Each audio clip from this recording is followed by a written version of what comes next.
You're listening to Don't IEP Alone with Special Education Advocate Lisa Lightner. For more information about Lisa, the IEP Toolkit, and more ways we can help you in your process, go to adayinourshoes.com. Now back to the show with your host, Lisa.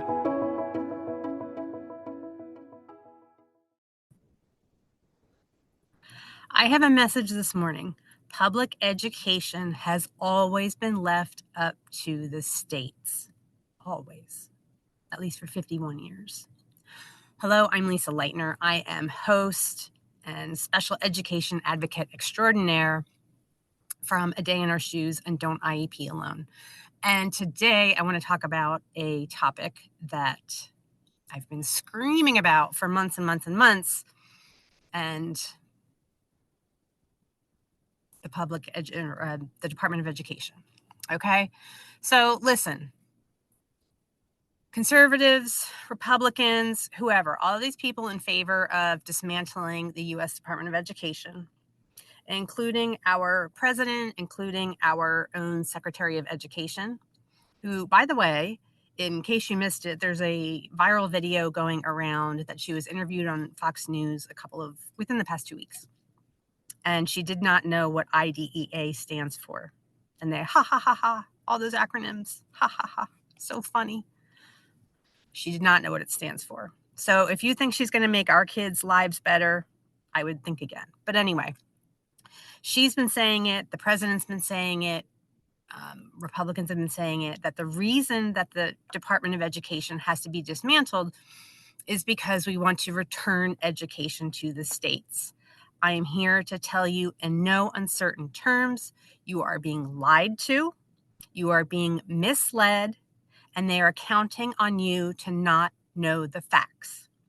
Because returning education to the states and local control sounds very positive, right? That's something that we all would want. But it's always been that way. In 1974, Congress passed an act. It's called the GEPA. It stands for the General Education Provisions Act. Okay. There is a section of this law. It's a federal statute, again, passed in 1974. So we're talking about 51 years ago. But there is a section, it's section 438. For all of you say this isn't true, go Google it. Go Google what is section 438 of GEPA. And what it does is that it specifically restricts the federal government from directing or controlling curriculum, programs of instruction, or specific educational content in public schools. It has always been this way since 1974. There's nothing to return to the states. The states have had the power, so have your local school boards, for directing, choosing, controlling curriculum. So all this fear mongering that's going on, that the government's going to force CRT and the government's going to force SEL and the government's going to force all these different curriculum or programs on you, is just not true. They already are prohibited from doing this and have been prohibited from doing this for 51 years. The federal government is prohibited from telling states and school districts exactly what to teach and how to teach. It has been left up to the states for 51 years. I'm going to say it again. There's nothing to return to the states. It's been there. It's there. For years, I've been wagging my finger at people saying, yeah, everybody shows up, or more people show up for presidential elections, but it is your state and local elections that have much more power and control over what happens in your school buildings. But you know who does know this? Groups like Moms for Liberty. They know the power of a school board, and that is why they are absolutely flooding the country with this grassroots movement and having their members run for school board, because they know it's the school board that picks curriculum. That's where they're getting their power. That's why these things are happening. That's why these book bans are happening, because they've flooded the country with school board candidates. They're winning because nobody shows up for school board elections. And then they're doing their whole agenda. Okay? GEPA, 1974. It has been this way. Let me tell you what else the GEPA does.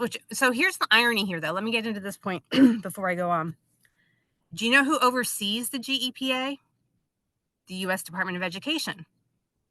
So they're actually making a situation worse, and they know this, but they're weakening states' rights by dismantling the Department of Education, because that is the department that oversees the GEPA and enforces it.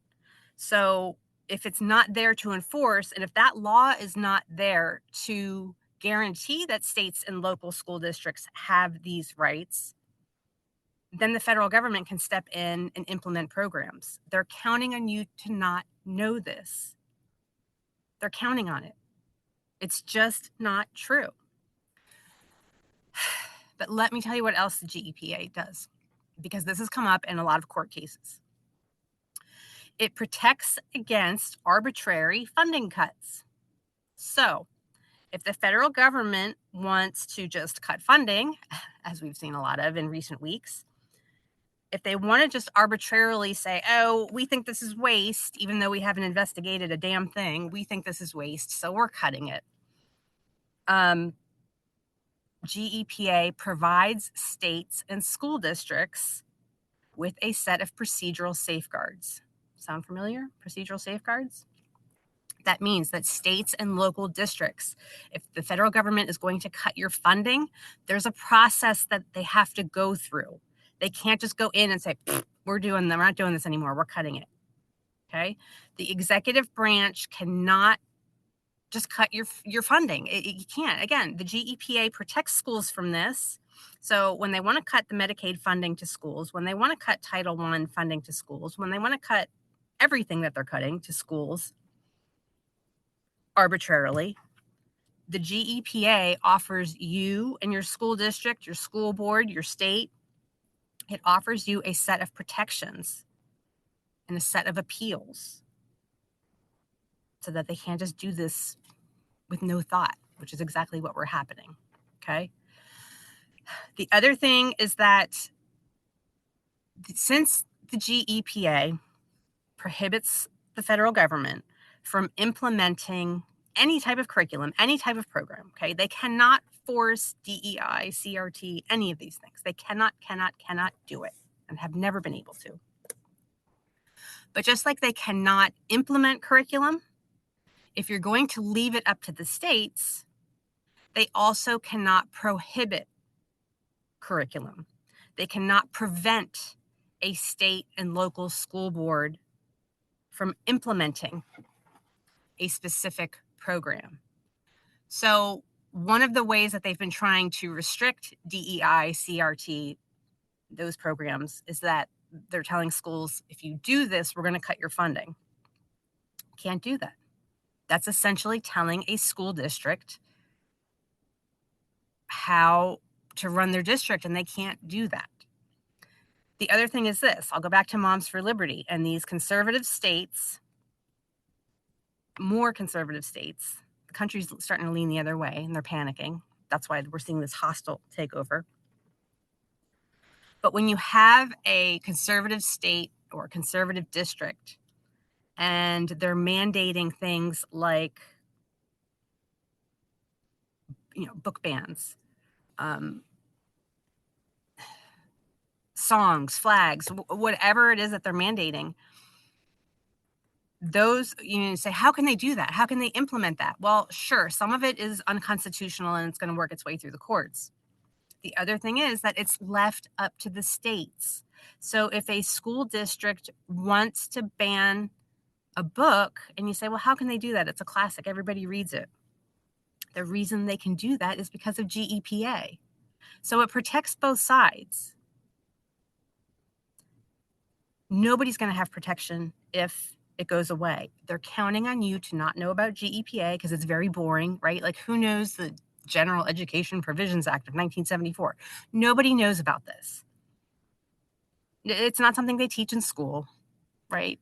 Maybe if you had a college course in history or something like that, and you were an education major of some kind, you may have briefly touched on it.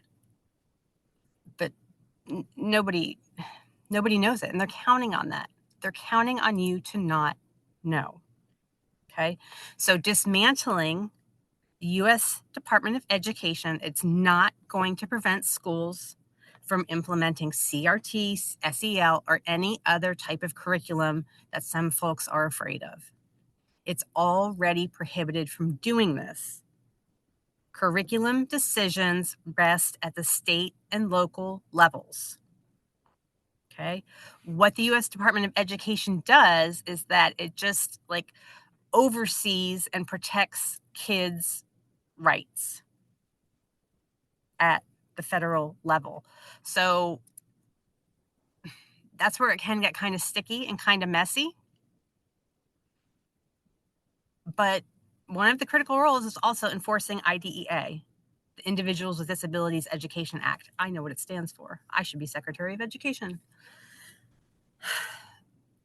It's been said that it would go to HHS if this happens.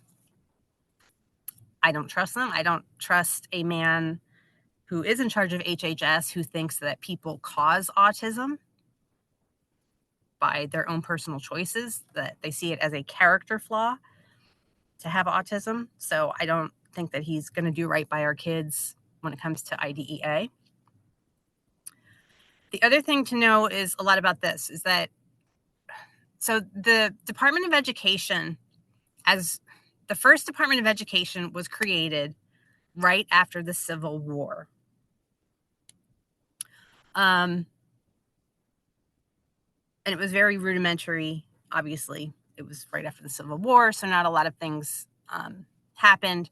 All they did was they were just about data collection and modernization and trying to figure out what schools were doing.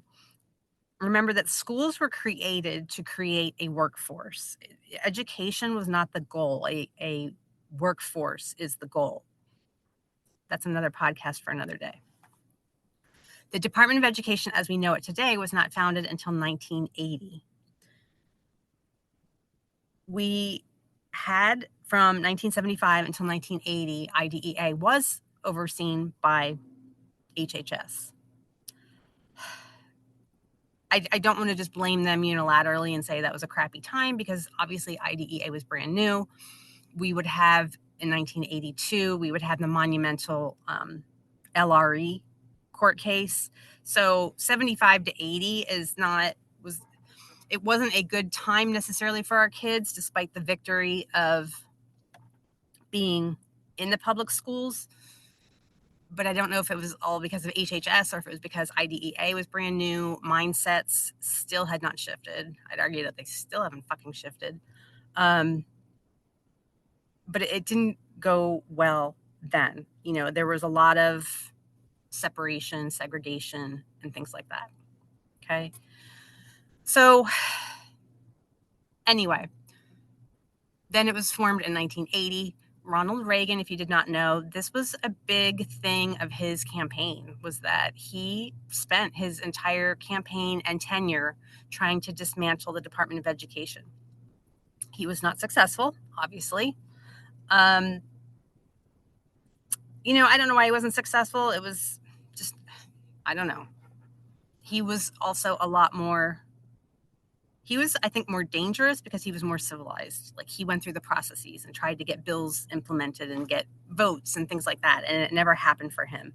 He didn't just wake up one day and say, this is what I'm going to do. And he's just cutting everything and letting it all go to the courts, which, by the way, all these court cases, that's how things have to happen. I get that. But he's wasting a tremendous amount of resources at a time when our deficit is so high. It increased tremendously under his last term, and it's increasing again.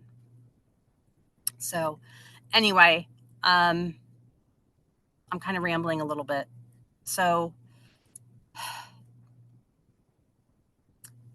just to recap, the GEPA of 1974 prohibits the federal government from dictating curriculum, programs, classes, courses, types of teaching, all of it. There's nothing to return to the states. It's been with the states for 51 years. If the U.S. Department of Education is dismantled, states and local school boards actually have fewer protections against this because there will be no agency to oversee the GEPA, which guarantees your state and local school boards these choices and these rights. If you're being told anything else, you're being misled. You're being lied to. If it makes you more comfortable to think that, if this is what you voted for and you feel more comfortable, go for it. I don't care, but you're just not right. You're not correct. There's nothing to return to the states. I'm Lisa Lightner. Thank you for tuning in today. If you haven't been to adayinourshoes.com in a while, please check it out. On the homepage, I have 2 new products that I just launched this week that I'm pretty excited about. One is an anxiety kit, kind of toolkit, survival kit, Thrive, whatever, for anxiety and kids and school. And it's got letter templates and email templates, and it's got a list of school-based interventions to everything. Like if your kid has anxiety and you're dealing with school refusal and all these different fun things, you definitely want to check that out. The other thing that I've launched, and the information for this will be on the homepage as well, is I have a new little mini course called How to Tell If Your Child's IEP is Working. It's a brief mini course. I think it's 5 or 10 lessons. I forget now. That just tells you how to track your child's IEP goals and see if they're really making progress. I invite you to check them both out. Thank you for listening today and enjoy the rest of your week. Thank you for listening to Don't IEP Alone with special education advocate Lisa Lightner. We're so glad you've joined us and would love to connect with you outside of the show. For more information about Lisa, the IEP Toolkit, and more ways we can help you in your process, go to adayinourshoes.com. From self-care tips to common IEP mistakes, there's even more to explore. Don't forget to rate and review the podcast and subscribe to never miss an episode. Until next time, don't IEP alone. And you don't have to.